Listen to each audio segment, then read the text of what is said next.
Good morning. Let's see if I have. So thank you, Dave, for the introduction, and Jürgen Play for your very vivid description of the complexity and the reality of the health challenges that we're facing, both here in South Africa, across the developing world. In starting this report, starting this study, we really wanted to start from that question. What is the real need that we're looking at here? And I'm sure, as everyone in this room is probably seeing at least one example of someone who has a phone, let's call it a hammer, and so everything starts looking like a nail. But the question we wanted to ask is, stepping back, saying, what is the need that we're seeing? What are the challenges? What are some of the solutions that we're seeing? And then looking to identify opportunities and challenges that those organizations, institutions are facing.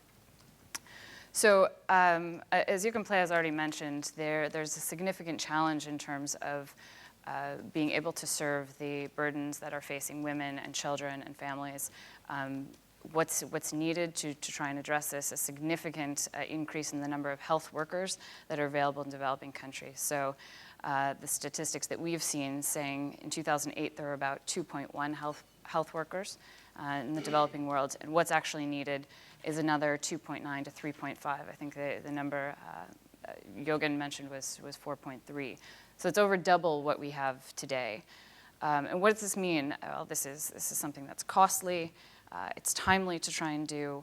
And relying on the traditional medical professionals, doctors, nurses, who have to go through years of training is not going to get us there fast enough. And so as we're seeing, there is more of an investment in health workers, in nurses, in paraprofessionals, trying to address some of those needs. But is there evidence that investing in healthcare workers, and what is the investment in healthcare workers that will actually get us to an improvement in health outcomes? Looking across a number of reports and research on this topic, two of the ways that we saw results manifesting were through the additional training of healthcare workers and empowerment of individuals. So here we have two examples in Bangladesh where the training of skilled birth attendants, for example, was demonstrating a clear outcome on improved health outcomes for individuals, for improved births. So what that says to us is that there is something about training. There is something about improving training, and there's an opportunity there that can lead to improved health outcomes.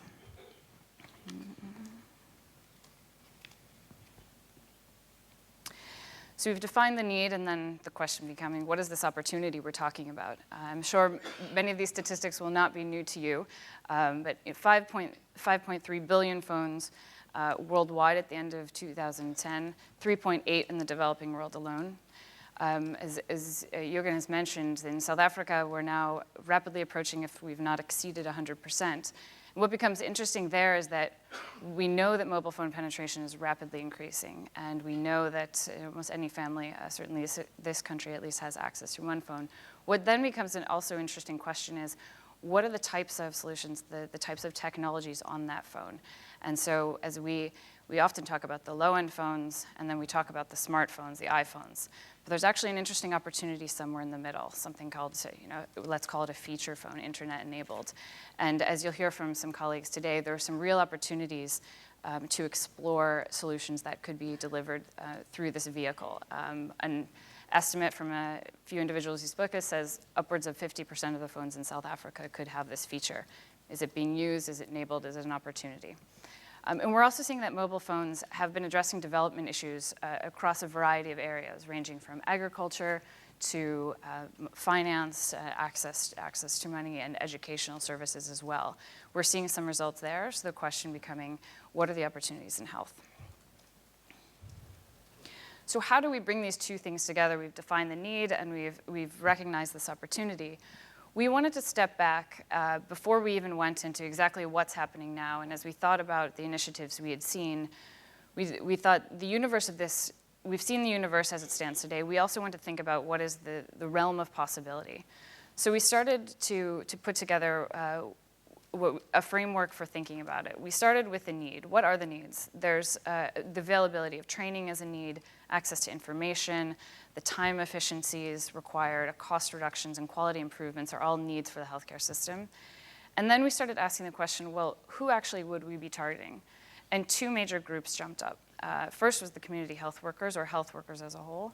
And this could include your medical professionals, health institutions or students who are involved in learning, professionals, other outside of the formal health system, and then the community and individuals. So we have this combination of community health workers or health workers broadly, and actually empowering individuals to have the ability to take some ownership of their health needs. We then asked the question, well, what is the type of content that we're seeing being delivered either now or potentially in the future? And this was a broad range, ranging from a medical reference library, where it's just an active resource that's in the back pocket of a community health worker, to something slightly more intensive and not quite to the point of replacing your brick and mortar classroom type structure, but figuring out ways that curriculum can be delivered in a more creative way, whether it's outside of a classroom or a supplement to something that's happening in a classroom. And then finally, how is the information being delivered? The question of what kind of device is being used. Is it a low-end phone? Is it a feature phone? Is it a smartphone? Or is it another mobile-enabled device, a tablet, for example? And within that category, what is the channel that's being used to transmit the information? Is it an SMS? Is it a mobile website? Is it some sort of application that sits on the phone?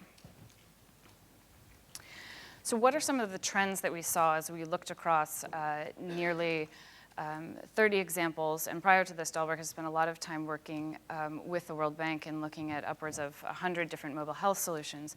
Focusing in on mHealth education, we looked at 23 different solutions and asked ourselves, what are some of the trends? The first one was the age of mHealth education. It's young. We see this is something that's been happening over the past few years.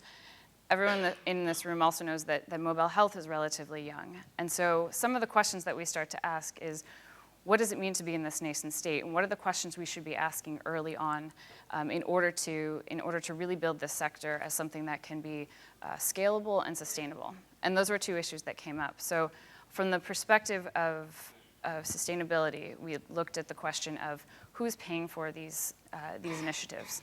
Are they privately funded? Are they donor funded? Majority being donor funded. What does that mean for the shelf life or the tenure of these solutions? How long are they going to be here? How many of these will be here 10 years from now? And what are the questions or challenges around how initiatives are started and how they're funded in the longer term? The second question being around scale. So as many people talk about the inevitable pilotitis that we see in mHealth. Lots of pilots, some very interesting solutions. Some things work, some things don't work. We're all happy to, at this stage, moving to a point where we're talking about both.